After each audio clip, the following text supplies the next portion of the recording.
yung kanyang pagka-utal o hindi makapagsalita. Mga kapatid, paano natin tayo ugnay at anong kaugnayan nito para sa atin bilang mga mananampalataya? Kung atin pong titingnan, Christ healed the barriers of communication. It is all about communication. Kapag ikaw ay tingin, nako, mahirap. O kaya naman, kung kayo'y mga kalimitan, mga anak, nagbibingi-bingihan sa utos ng nanay. Mahirap din. Ano ho? Yung bingi na natural na dahil may kapansanan, impairment sa hearing, o yung mga nagbibingi-bingihan, ay mahirap din. Ano? Mahirap yung communication. At lalo din kung walang pagsasalita na nangyayari. Mga kapatid, anong pagpinilay ang ating pwedeng makuha sa ganitong yugto na kung saan ang Panginoong Yesus ay inilong ang nagpader na naghihiwalay sa magandang pakikipag-ugnayan dulot ng mga kakulangan o deprivation ng pakikinig at pagsasalita. Ngayon po, very advanced na tayo with technology, especially in communication. Yung mga nasa ibang bansang mahal natin sa buhay, nakakausap natin harap-harapan, na dati-dati, binabot ninyo yung kaligrama, ako binabot ko yun, ako 80s, mga panahong 80s. Bawat letra, may bayad. Kaya dapat tipid and concise yung ipapahatid na mensahe kung halimbawa nasa probinsya, namatay yung tatay, uwi, patay, tatay. Yun ang mga mensahe lang ng araw, hindi naabutan ng mga kabataan ngayon. Yung mga nakaabot na tumatawa. Ang tawag ay telegrama. May bayad kada isang letra, kaya very limited yung nilalagay kasi nga medyo may kamahalan. Hindi ko alam kung magkano isang letra ng araw. Parang 50 pesos ata isang letra o 20 pesos. Hindi ko alam, pero yung 20 pesos ng araw, malaki na po yun. Kasi ang bawang ko ng piso lamang. Piso lamang ang bawang ng araw. Ginamit ko yung aking generation. So, nandoon yung communication, and as time passes by, narito tayo ngayon sa advancement ng technology. But according to research, one of the greatest problems nowadays is communication. And this is very obvious. Ilan ko sa inyo pa. Hindi na tayo makapagpuntuhan dahil gadgets ang inyong awang-awang. Nanonood ng TV, nasa sala, bukas yung TV, pero meron pa rin gadgets sa kamay. Dahil sa pagkain, kaya dito sa kumbento, sa amin, pag kumakain, hanggang maaari, iwasan ang paggamit ng cellphone kung hindi naman emergency. Para kami mayroong panahon para makapagkwentuhan in community. At ito po ang nakikitang problema ngayon. Lagi busy. Na-aksidente dahil sa pag-cellphone, mag-drive, mag-text, o kaya ay mayroong kapigumol, naglalakad, nahulog sa kanal. Tinatawag, ay, tagal na. There is a problem in communication. Ay yung panahon ating ginagalawa. Kaya naman po mga kapatid, yung mga mag-asawahan dito, when was the last time na nagkaroon kayo ng heart-to-heart talk ng inyong asawa? Mga magulang sa kanilang mga anak, when was the last time you talk?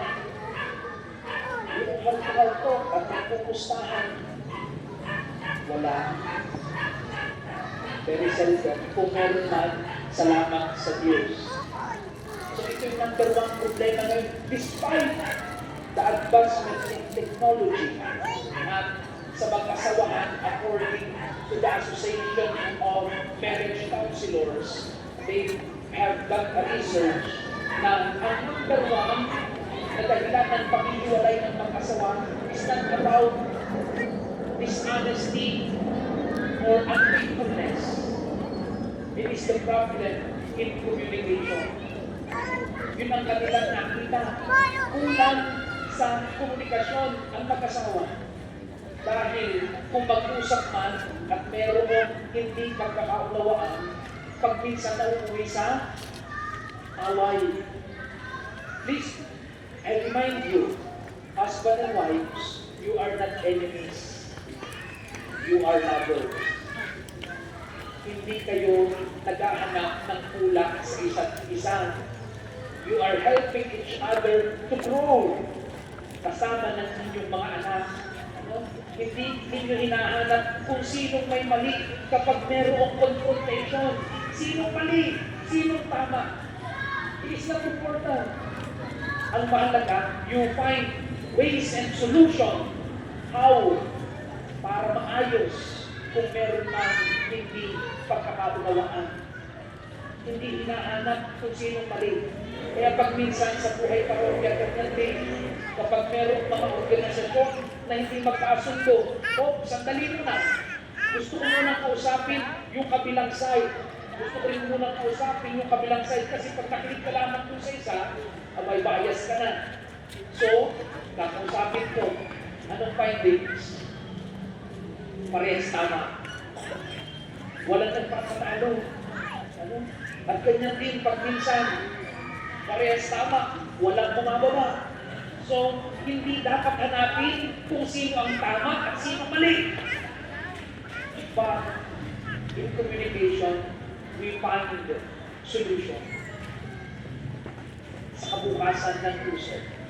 Kaya naman mga kapatid, Christ breaks the barriers of communication sa pamamagitan ng paghilom at pagdating ng pandinig noong hindi at titig.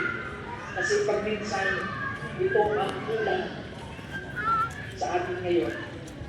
A listening ear and an understanding heart. Minsan may lumapit po sa akin, Father, bigat na po ng aking kalooban. Ay gusto ko po kayo makausap. Pagkatapos magsalita at sa aking pagkinig, sabi niya, Father, salamat po, okay na po ako, magaan na yung aking kalooban. Salamat po. Abang ayos sa lububin po. Wala pa akong sinasabi, okay ka na. Ang kailangan lamang pala ay tayo na nakikinig. At ito, ang mahirap hanapin ngayong panahon sa mga kabataan, nako, laging may saksak na earpods. O kaya naman, yung mga ba, ilalagay ng pagkalalaki ng gadget na, ewan ko, panahon namin, Walkman lang na. Saka naka-Bluetooth na. Wala nang pakialam. And the problem nowadays is a listening ear and an understanding heart. Kaya kahit po palasak na nais ko ulit-ulitin. Tingnan nyo, pag pinagtapyas ang inyong dalawang tainga at pinagdikit, anong mabubuo na symbol? It is a heart. So, our ears are windows through our heart na kung saan pag minsan tayo'y tingin sa mga hinaing ng ating mahal sa buhay. There is a problem na pag minsan ayaw natin kumprontahin at ayaw natin harapin ang problema. Mga kapatid, kung tayo nag-aaral pa, there is no other way to solve a mathematical problem kundi harapin at solve sa blackboard. Kapag hindi mo na-solve ng araw, ay ba, i-ano ka mo picture ko dun sa blackboard kung ano hindi ko nag-aaral. Kailangan harapin. So we are to confront. Bakit po? Kailangan lahat natin ng paghilom. We are all ill. Mayroon tayong mga sugat na dinadala sa ating puso. Physically, pag minsan, we are in pain. Physically, may mga sakit tayo. Yung iba, mayayabang lamang. Ayaw magpa-doktor. Wala akong maintenance. So, pag minsan, yung acknowledgement and awareness ng ating kondisyon ng katawan kapag minsan nililate kasi nasa phase o nasa aspeto ng denial stage. Pangalawa, ano po, pag minsan hindi natin alintana na tayo ay puno ng sugat sa ating emotional aspect ng ating buhay. We appear tough outside, but deep within, we are hurting. Marami tayo dinadala sa ating puso. Kabigatan ng ating pakikipag-ugnayan in our relationships, sa ating pakikipag-ugnayan, mga magulang sa anak at anak sa magulang, na pagpinsan, mas kilala pa yung kapitbahay yung iyong anak kaysa sa iyong sariling magulang. Ano po? Because pagpinsan, bukas nga ang tenga, pero sarado ng puso upang unawanin ang kalalagayan ng bawat isa. So, in order to heal, mga kapatid, 3A. Ito po ang aking suggestion at ayon na rin sa mga pag-aaral ng psikolohiya. Una, awareness. Maging aware tayo doon sa sitwasyon na meron tayo sa pamilya. Dahil una sa lahat, personally, kailangan natin ng paghilom. Physically, emotionally, and spiritually. So we must be aware physically anong kalalagayan ng ating pangangatawan. Napakahalaga po niyan. Investment ito. Ano? Kasi ito yung magsusustain sa iyong mga mahal sa buhay. For 40 years, magtatrabaho ka, magulang, nanay o tatay, magtatrabaho ka for the sake of your loved ones. At pag hindi mo pinangalagaan, hindi ka naging aware sa kalalagayan ng iyong pangangatawan, and you do not recognize and acknowledge your physical aspect, pinabayaan ko, ay, malakas pa ako, mas malakas pa ako sa kalabaw. Ayun, na-stroke, patay. Sino kawawa? Di ba ba? Kaya dapat tayo natin aware sa kalalagayan ng pisikal, kalalagayan ng ating kalooban. Kasi merong emotional threshold, meron lamang, kumbaga sa container, yung lamang capacity. And once na napuno ito, doon sa asabog, at doon, hindi nagkakaroon ng magandang pakikipag-ugnayan sa isa't isa.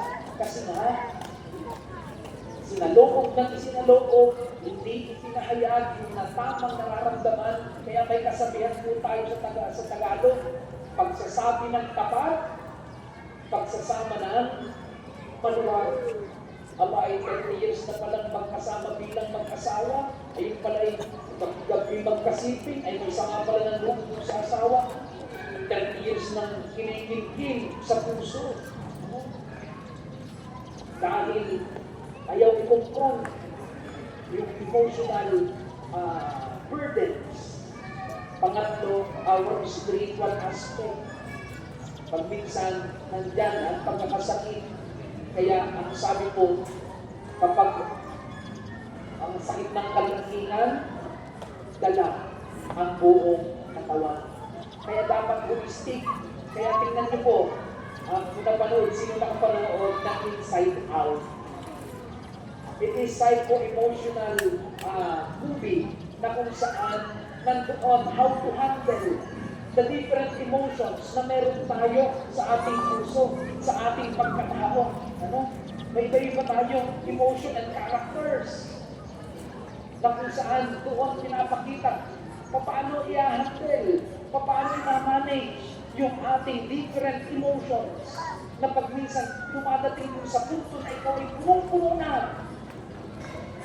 Kaya pag yung sumabog na, ayan, makapagsalita ka na ng hindi maganda. At once na bitawan mo ang iyong salita, hindi na mababawi.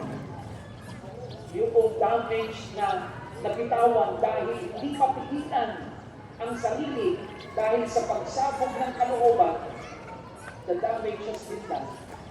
Yung mga masasakit na salitang naisiwalat ay hindi na mababago. Kaya better check ano po the gauge of our emotions sa ating buhay. Awareness. Pangalawang A is acceptance. Po, napakahalaga niyan, yung acceptance. Kasi once you do not accept na tayo nagkakamali, ang pinakamahirap patawarin po ay yung sarili. Pinakamahirap patawarin ay yung sarili. Mas madali pang magpatawad sa iba, pero sa sarili, pag minsan, mahirap patawarin. Kaya ang sabi ng isang psychologist, the journey outside is easy, but the journey from within, yan ang pinakamalayo, ang pinakamahirap na paglalakbay, yung papunta sa loob. Identifying our layers of emotions. Bakit po? We must identify and accept. Pag tayo nagkukumusta, ay kumusta ka? Okay naman. But what makes you okay? Masaya ako. Anong nagtutulog sa iyo ng kagalakan? Ako'y hindi ma-identify pag minsan. Ako'y malungkot ngayon. Bakit? Bakit ka malungkot? Anong nagtutulog sa iyo ng kalungkutan pag minsan hindi na natin masabi? Ako'y masaya. Basta masaya ako tapos. Huwag ka nang magtatanong. Pero hindi natin ma-identify, hindi natin ma-express what makes us happy, what makes us angry. We must identify it and accept it sa ating buhay. At panghuli ko, appropriate action. Yung bingin at ibig sa mabuting balita. Hindi siya nagpusak loob na lumapit kay Jesus. Hindi siya nagsabi na pagalingin. Kundi yung kanyang mga kaibigan. Dinala sa kay Jesus, dinala. Ibig sabihin, mayroong nagdala. So yung appropriate action are those people na pwede nating mapaghingaan ng ating salubin. Una, sa Diyos.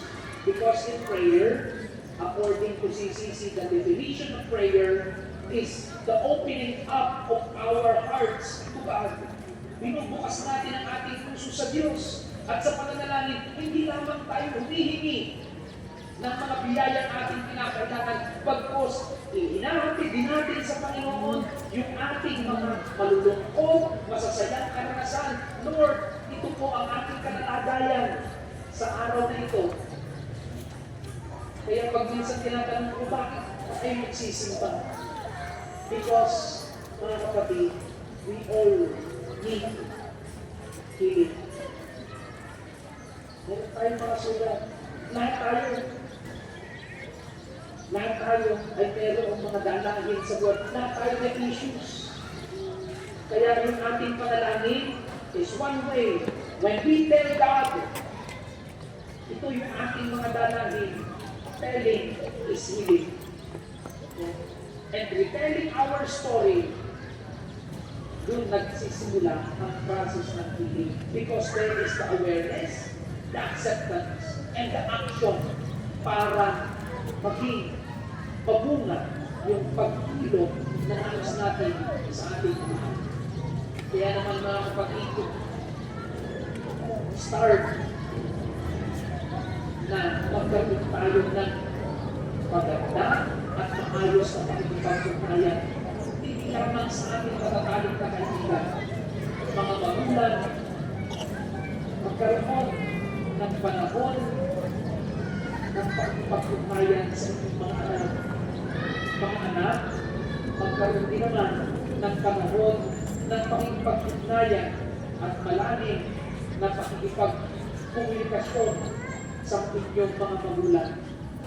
Kailan at heart-to-heart po ang bawat pamilya. Kailan? Kaya ito isang hamon sa atin po yung kabukasan ng ating sarili sa Diyos at sa isa't isa. This is the appropriate action na kung saan makakahanap tayo ng pag-ilog sa ating pagtulog sa Panginoon sa pananalangin at sa pamamagitan ng ating mga mahal sa buhay na kasama natin, na kung saan tayo ay nagsusuportahan sa ating pag-ilog. Find a listening ear and an understanding heart sa sirkulo ng inyong pamilya. Mga mag-asawa, hindi po kayo magkaaway kapag kayo ay may pinagtatalunan. You are not finding fault kung sino ang mali at sino ang tama. You are finding solutions para maging mabunga ang inyong karanasan bilang mag-asawa. Sadya, nandyan ang mga sakit, dulot ng karanasan sa buhay pamilya. Kaya ang mahalaga po, magkaroon ng magandang komunikasyon because Christ came to heal the barriers of communication and to communicate the love of God for us. Nagkatawang tao si Jesus para ipahayag at ipadama sa atin to communicate ang pag-ibig ng Diyos para sa katauhan. Kaya ito rin ang misyon na ating tinatanggap sa ating paglapit sa Panginoon. We pray for healing. We pray that the Lord may grant us an open heart and a listening ear para sa ating mga mahal sa buhay. Dahil, tingnan niyo po, sino pang tatakbuhan ng inyong kapamilya kung wala kayong panahon, oras, at tainga at puso nakikinig sa problema at sakit na nadarama ng miyembro ng pamilya.